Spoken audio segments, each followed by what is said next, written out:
22 अप्रैल 2025 कुछ फैमिलीज अपनी छुट्टी मनाने के लिए कश्मीर में मौजूद पहलगाम में जाते हैं, जिसे लोग मिनी स्विट्जरलैंड भी कहते हैं।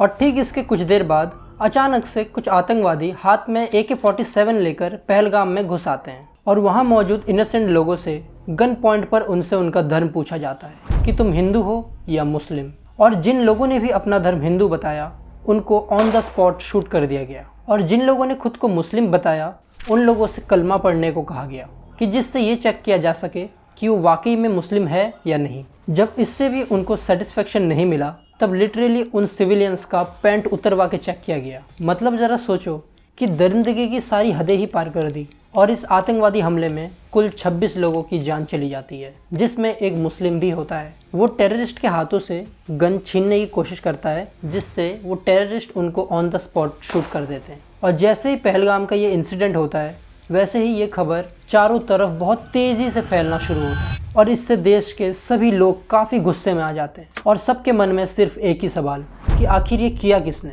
और जैसे कि हम सब जानते हैं कि इंडिया में जब भी कोई टेरर अटैक होता है तो उसमें पाकिस्तान ज़रूर इन्वॉल्व होता है, चाहे 2001 का पार्लियामेंट अटैक हो या 26/11 का मुंबई ताज टेरर अटैक, 2016 का उरी अटैक हो या फिर 2019 का पुलवामा टेरर अटैक। इन सभी हमलों के पीछे पाकिस्तान का ही हाथ था, और इस बार पहलगाम टेरर अटैक के पीछे भी पाकिस्तान ही थी। और जैसे ही लोगों को ये बात पता चलता है वैसे हिंदुस्तान के सभी लोग गुस्से से आग बबूला हो जाते हैं और सरकार से एक ही मांग करती है कि मार का बदला मार से लिया जाए। और इसी बीच हमारे प्राइम मिनिस्टर मोदी जी पाकिस्तान को खुली धमकी देते हैं कि जिसने भी ये हमला करवाया है उसको हम मिटा कर रख देंगे। मैं बहुत स्पष्ट शब्दों में कहना चाहता हूं, जिन्होंने ये हमला किया है उन आतंकियों को उनकी कल्पना से भी बड़ी सजा मिलेगी।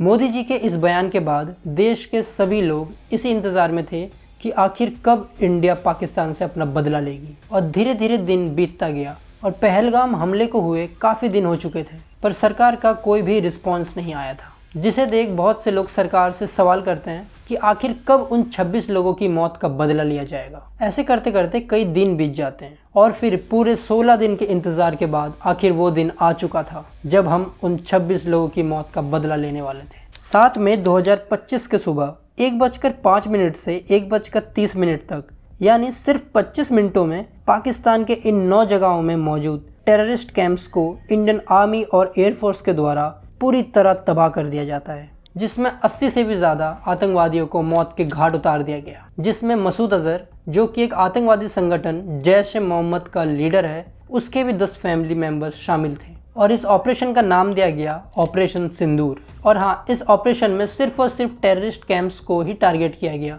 इसमें नॉर्मल पाकिस्तानी सिविलियंस को बिल्कुल भी हार्म नहीं पहुंचाया गया। इस टाइम पूरा देश बहुत खुश था क्योंकि हमारी आर्मी उन 26 इनोसेंट लोगों की मौत का बदला ले चुकी थी, जिसका कंफर्मेशन खुद इंडियन आर्मी ट्वीट करके करती है, जस्टिस इज सर्व्ड। इसके बाद हम सभी देशवासियों को लगा कि हमने अपना बदला ले लिया है और ये ऑपरेशन सिंदूर सक्सेसफुली एग्जीक्यूट हो चुकी है। बट ये तो सिर्फ आधा सच था, क्योंकि ऑपरेशन सिंदूर के सक्सेसफुली एग्जीक्यूट होने के कुछ देर बाद ही पाकिस्तान जम्मू एंड कश्मीर के पूंछ रीजन में हैवी बॉम्बिंग करना शुरू करता है, जिसमें कुल 12 लोग मारे जाते हैं और 42 से भी ज़्यादा लोग घायल हो जाते हैं। और इस इंसिडेंट के बाद इंडियन आर्मी को फ्री हैंड कर दिया जाता है और फिर इंडियन आर्मी पाकिस्तान में हैवी बॉम्बिंग करना शुरू करता है और इंडियन आर्मी पाकिस्तान की कुछ मेजर एयर बेसिस को तबाह करके रख देती है। और ये सिलसिला कुछ दिनों तक लगातार चलता रहा। और तो और पाकिस्तान की ओर से ना जाने कितने सारे मिसाइल्स इंडिया के इन जगहों पर दागे गए, बट हमारे एयर डिफेंस सिस्टम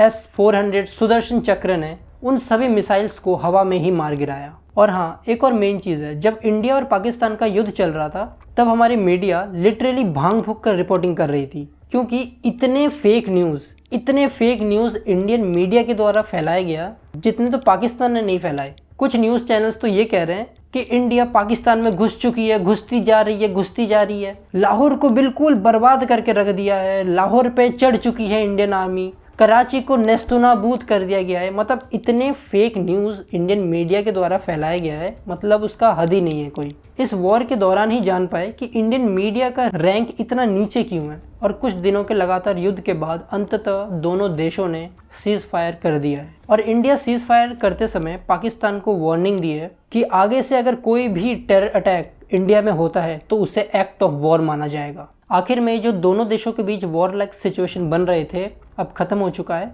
और इस इंसिडेंट के बारे में आपका क्या कहना है कि पाकिस्तान क्या कभी सुधरेगा या फिर वो आगे फिर से अटैक करने की कोशिश करेगा? कमेंट करके ज़रूर बताना।